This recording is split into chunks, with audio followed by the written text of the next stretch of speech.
Assalamualaikum dan salam sejahtera. Anda sedang menonton Koresponden TVS bersama saya Syira Abang Mansor dan saya akan membawakan kepada anda laporan berita dari Indonesia dan Singapura menerusi laporan daripada koresponden kita iaitu Encik Syukri dan Puan Masita. Bersama saya ketika ini Encik Syukri, apa khabar? Khabar baik, Encik Syirah. Syukri. Syirah apa khabar? Alhamdulillah sihat. Laporan apa yang ingin dibawakan hari ini Encik Syukri? Ya, Syirah, kali ini saya laporkan berkenaan pencapaian Indonesia di Sukan Olimpik Tokyo. Untuk Sukan Olimpik kali ini, Indonesia menghantar 28 atlet, kontijen yang lebih kecil berbanding Thailand dan Malaysia. Dan Indonesia telah meraih 5 pingat iaitu 1 emas, 1 perak dan 3 bronze. Dilihat sebagai pencapaian terbaik dalam kalangan negara-negara ASEAN. Ya, Syirah. Ya, dan kini sudah lebih 2 minggu Olimpik Tokyo 2020 berlangsung dengan upacara perasmian disempurnakan secara rasmi pada malam 23 Julai 2020. Dan kalau kita dengar ada laporan daripada Encik Syukri tadi, nampaknya Indonesia sudah banyak meraih pingat. Encik Syukri. Dan boleh kongsikan dengan lebih terperinci mengenai pingat yang diraih ini, Encik Syukri, silakan. Ya, Syirah. Kalau di pentas Olimpik, pingat emas Indonesia diraih menerusi acara badminton pasangan bergu wanita Indonesia Gracia Poli dan Apriyani Rahayu. Dalam acara pasangan bergu wanita Indonesia telah menyumbangkan 1 pingat emas untuk Indonesia dan bagi pingat perak diraih menerusi acara angkat berat Eko Yuli Irawan bagi kelas 61 kg. Manakala pingat gangsa disumbangkan Anthony Ginting untuk acara persoalangan badminton lelaki, Windy Cantika Aisyah untuk acara angkat berat kategori 49 kg dan Rahmat Erwin Abdullah juga menerusi angkat berat kategori 73 kg. Ya, Syirah. Dan bagi pihak TVS, tahniah kami ucapkan kepada atlet Indonesia yang meraih pingat di Sukan Olimpik Tokyo 2020 dan kita sentiasa optimis juga untuk mendengar lagu Negaraku berkumandang di pentas Sukan Olimpik Tokyo 2020. Encik Syukri. Ya, Syirah, lagu Indonesia Raya ni pertama kali untuk makluman, pertama kali berkumandang di pentas Sukan Olimpik pada 1992 di Barcelona. Ketika itu acara badminton pertama kali dipertandingkan dan pesuarangan badminton wanita Indonesia Susi Susanti menjadi atlet pertama yang meraih emas untuk Indonesia. Kalau di Indonesia disebut menjadi orang pertama membuat lagu Indonesia Raya diberkumandangkan di Olimpik. Untuk sedikit informasi acara sejak 1952, Indonesia sepertinya tak pernah gagal meraih emas di Sukan Olimpik. Indonesia kalau kita lihat mula menyertai Sukan Olimpik sejak 1952 di Finland, tapi hanya tidak menyertai 2 kali Olimpik pada 1998 di Tokyo dan 1980 di Moskow, dan sejak 1992 Indonesia tidak gagal lagi untuk meraih emas, tidak pernah gagal untuk meraih emas dalam acara badminton. 1 emas di Atlanta tahun 1996, 1 emas di Sydney 2000, 1 emas di Athens pada tahun 2004, 1 emas di Beijing 2008, 2 emas di Sukan Olimpik London 2012 dan 1 emas di Rio de Janeiro pada tahun 2016. Ya, Syirah. Ya, dan itu dia pencapaian Indonesia dalam Sukan Olimpik yang setakat ini belum pernah gagal meraih emas. Sekali lagi tahniah kita ucapkan kepada Indonesia. Dan untuk pengetahuan, Sukan Olimpik Tokyo 2020 pernah ditangguhkan susulan pandemik COVID-19. Dan bercakap mengenai COVID-19, Indonesia masih mencatat kes kematian harian melebihi angka 1,000 akibat wabak COVID-19 ini. Laporan terperinci daripada Encik Syukri, silakan. Saya kira setakat yang kita ketahui tak ada satu negara pun setakat ini yang benar-benar bebas dari virus COVID-19. Di Indonesia, pemerintah telah melanjutkan lagi pembelakuan pembatasan kegiatan masyarakat PPKM bermula 3 Ogos lepas hingga 9 Ogos ini, melibatkan beberapa provinsi, kabupaten dan juga kota, dan kes positif dan kematian akibat COVID di Indonesia masih berterusan meningkat.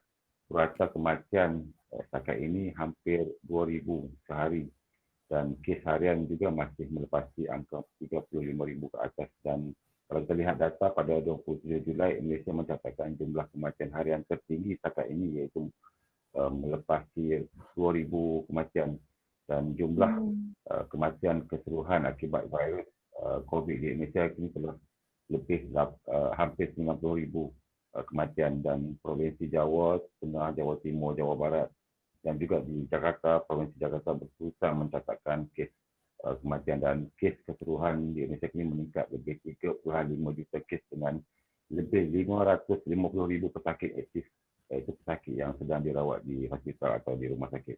Syirah. Baik. Terima kasih Encik Syukri untuk laporan hari ini dalam pada kita bersemangat menyaksikan Sukan Olimpik Tokyo 2020. Sama-sama kita berdoa semoga pandemik ini cepat-cepat reda dan kita boleh menjalani kehidupan seperti sedia kala. Koresponden TVS nak berehat seketika, kembali selepas ini.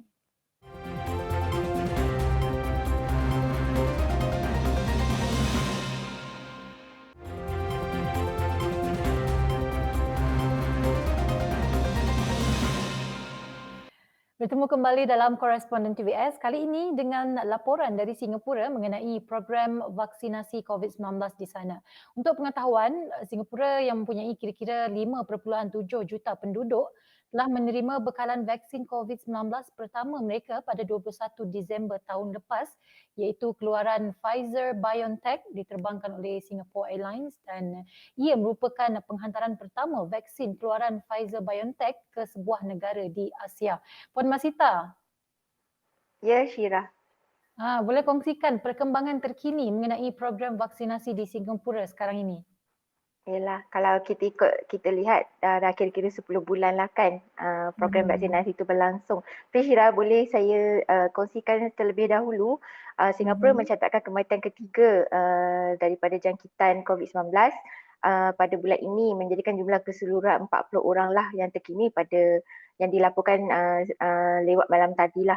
Melibatkan lelaki berusia 79 tahun, warga Singapura, dan beliau belum mendapatkan vaksin. Beliau mempunyai sejarah hindak sakit jantung, penyakit penghalang pulmonari kronik dan darah tinggi. Beliau meninggal dunia pada 4 Ogos lah dan dilaporkan malam tadi. Secara rasmi dilaporkan malam tadi. Berbalik pada soalan Syirah lah berkaitan program vaksinasi, boleh saya berikan ratusannya pada setakat 4 Ogos. 65% penduduk Singapura sudah sudah mendapatkan vaksinasi penuh, atau mereka panggil di sini regimen penuh lah, menerima 2 dos, manakala 78% menerima sekurang-kurangnya 1 dos. Juga untuk pengetahuan Syirah dan penonton, takrifan Singapura bagi regimen penuh di sini adalah kepada individu yang sudah menerima 2 dos dan juga 1 dos untuk individu yang sudah pulih dari COVID-19.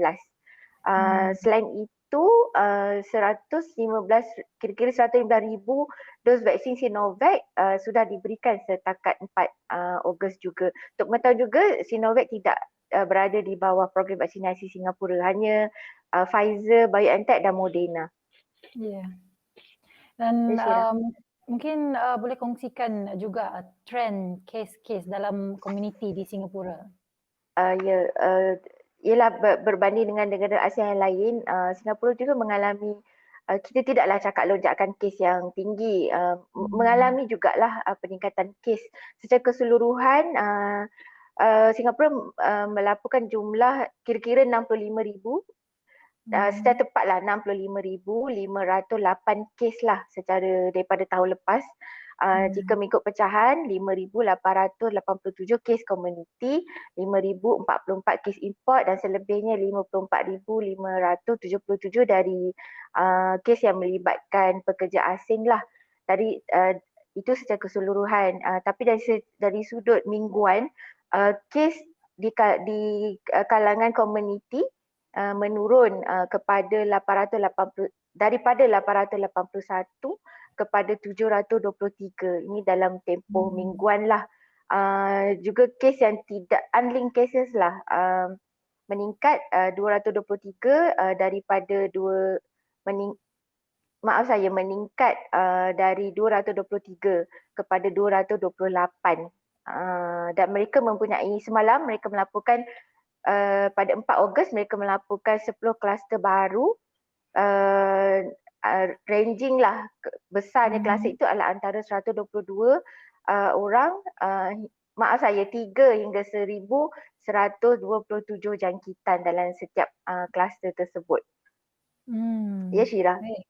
Dan Singapura seperti yang semua sedia maklum akan menyambut Hari Kebangsaan pada 9 Ogos nanti dengan komuniti kes komuniti yang muncul kembali kebelakangan ini, adakah perarakan akan diteruskan? Ya betul, Syira. Di sini dipanggil Singapore National Day Parade lah. Sepatutnya pada 9 Ogos ditangguh kepada 21 Ogos nanti. Ini berikutan, Singapura sekarang berada pada fasa 2 amaran tahap tinggi lah. Ialah bagi mengekang kes komuniti ini. Tetapi pada 9 Ogos nanti akan ada dipanggil ceremonial parade lah bagi meraihkan hari tersebut. Juga Perdana Menteri Lee Hsien Loong yang kebiasaannya akan memberi ucapan lah dipanggil National Day Rally ditangguhkan juga yang sepatutnya berlangsung pada 21 Ogos ditangguhkan kepada 29 Ogos nanti. Jadi Ya, Syira. jadi Hari Kebangsaan Singapura ditunda ke 21 Ogos 2021. Ya, kita kata perarakan lah. Sambutan masih Perarakan. berlangsung pada 9 Ogos tetapi perarakan itu, parade itu ditangguhkan. Okey. Dan National Day Rally pun akan diadakan pada 29 Ogos Betul. 2021. Untuk Dan kita pengetahuan Syirah menunggu yang menariknya National Day Rally ni kebiasaannya Perdana Menteri akan berucap dalam 3 bahasa. Bahasa Malaysia, Mandarin dan bahasa Inggeris lah. Ucapan itu sangat penting kerana ia memberi dasar-dasar terkini yang Singapura bakal perkenalkan lah. Government of the Day akan perkenalkan. Dia mengambil kesempatan atas platform tersebut lah. Ya. Dan kita menunggu laporan Hari Kebangsaan ini pula daripada Puan Masita nanti, boleh Ya, ke? boleh. Baik, terima kasih Puan untuk laporan hari ini. Seperti biasa, jaga diri, patuhi SOP. Koresponden TVS berakhir di sini. Saya Syirah Mansur, jaga diri Malaysia.